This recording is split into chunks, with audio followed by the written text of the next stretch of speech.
ہجرت کا حکم ہوا، آج رات آپ اپنے بستر پر نہ سوئیں، یعنی آپ صلی اللہ علیہ وسلم کو ہجرت کی خبر دی جا رہی ہے، حضرت جبرائیل کہہ رہے ہیں کہ آج رات آپ اپنے بستر پر نہ سوئیں۔ حضور صلی اللہ علیہ وسلم نے حضرت ابو بکر صدیق کو دوپہر کے وقت خبر دی، شب کے وقت کفار دروازے پر جمع ہو گئے۔ خبر کیا دی تھی کہ بھئی آج اب جو ہے ہمیں چلنا ہے یہاں سے اور ہم جو ہے رات کو نکل جائیں گے، یہ حضرت صدیق سے مشورہ کیا تھا، خبر دی۔ شب کے وقت کفار دروازے پر جمع ہو گئے، شب بمانا رات، رات کے وقت کفار جمع ہو گئے اور گھیر لیا۔ آپ صلی اللہ علیہ وسلم نے حضرت علی کرم اللہ وجہہ کو اپنے بستر پر سلا دیا اور خود دروازے پر آئے اور یہ آیت کریمہ تلاوت فرمائی، کیا وجعلنا من بین ایدیہم سدا ومن خلفہم سدا فاغشیناہم، یہ آیت کریمہ تلاوت فرمائی۔ تو اصل جو ہے اللہ کے نبی صلی اللہ علیہ وسلم نے جب یہ آیت کریمہ تلاوت فرمائی تھی تو اس وقت آپ صلی اللہ علیہ وسلم نے بطحہ کی مٹھی ایک خاک تھی، اس خاک کو مٹھی بھر خاک لیا اور کفار بہت سارے تھے آپ کے اس پر جمع تھے، آپ نے وہ مٹھی اٹھائی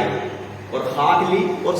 اس طریقے سے مارا یہ پڑھ کے، اور ساروں کے سارے مطلب ایسا ہے کفار خود آپس میں تذکرہ کرتے ہیں کہ ایک دوسرے کے سر پر خاک پڑی تھی، ایک مٹھی میں کتنی آ جاتی ہے، تھوڑی بہت، لیکن ان کے سب کے سروں پہ خاک پڑی تو اللہ رب العزت نے ان کی مدد فرمائی آپ صلی اللہ علیہ وسلم کی، اور آپ صلی اللہ علیہ وسلم انہی کے درمیان سے نکلے اور کسی کو اس کی کان و کان خبر نہیں ہوئی، یعنی سارے اندھے بن گئے، کسی کو اللہ رب العزت نے نہیں دکھایا، سب کی بصارت کو ختم کر دیا تھا۔ اور آپ صلی اللہ علیہ وسلم حضرت ابو بکر صدیق کے گھر پر گئے، وہاں سے دروازہ کھٹکھٹایا، حضرت صدیق نے دروازہ کھولا اور ایک دم چل پڑے، اور آپ صلی اللہ علیہ وسلم اور حضرت ابو بکر صدیق دونوں کے دونوں غار ثور میں رہے 3 دن۔ جب 3 دن تک غار ثور میں رہے ہیں تو جب آپ صلی اللہ علیہ وسلم نکل گئے نا یہاں سے مدینے کی جانب، تو اس وقت کیا معاملہ رہا؟ اس وقت یہ معاملہ رہا کہ یہ لوگ جو ہے پریشان تھے بالکل کہ آپ صلی اللہ علیہ وسلم آئیں گے نکلیں گے۔ ایک آدمی آیا کفار میں سے بولا، ارے تم کیا یہاں انتظار کر رہے ہو، تمہارے سب کے سروں پہ مٹی پڑی ہے اور وہ تو چلے گئے یہاں سے۔ اب دیکھا تو سب کے سروں پہ مٹی تھی، اور جس بستر پہ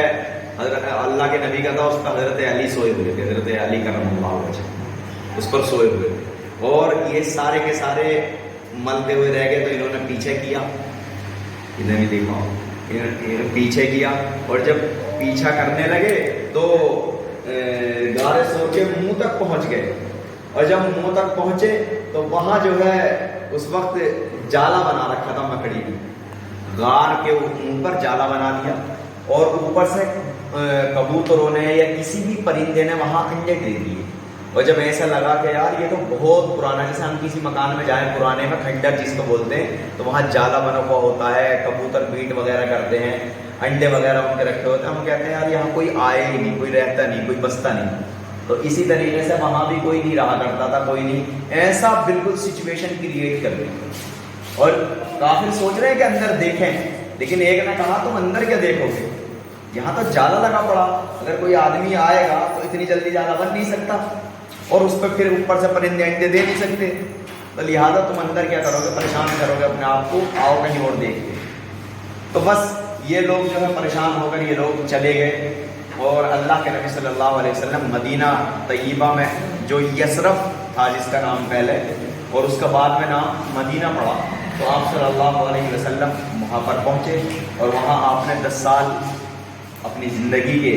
گزارے ہیں، لوگوں کو دین کی دعوت دی ہے، اور آپ صلی اللہ علیہ وسلم نے کہ مدینے کے 10 سال جس وقت اس یعنی جتنے بھی کفار مشرکین سے جو جھگڑا ہوا ہے، جو جتنی بھی جنگیں ہوئی ہیں، یہ وہیں جا کر ہوئی ہیں مدینے میں جانے کے بعد، کیونکہ انہوں نے آپ پر بہت زیادہ ظلم کر دیا تھا، اور صرف ظلم سے ہی بات نہیں، انہوں نے جو وہاں کے یہودی تھے مدینے کے، ان میں پن مارنی شروع کر دی کہ مسلمانوں کو یہاں سے بھگاؤ، دیکھو ہم نے تو بھگا دیا مکے سے، تم بھی بھگاؤ یہاں سے۔ تو جب اس طریقے کی سچویشن کریٹ آ گئی اور یہ ہر طرف سے مسلمانوں کے دشمن بن گئے، تو اب حکم ہوا کہ ان سے قتال کرو، وہ بھی 2 سال مدینے میں آپ صلی اللہ علیہ وسلم رہے ہیں اور پھر بھی کوئی قتال نہیں ہوا۔ تو 13 سال مکے کی زندگی کے اور 2 سال مدینے میں آپ رہے، تب بھی آپ نے کسی سے کوئی لڑائی نہیں کری، لیکن اس کے بعد جب 2 سال کے بعد جا کے جنگ بدر 17 رمضان کو پہلی جنگ تھی، ٹھیک ہے، پھر انشاءاللہ کل اور لکھوائیں گے تو اس کے بارے میں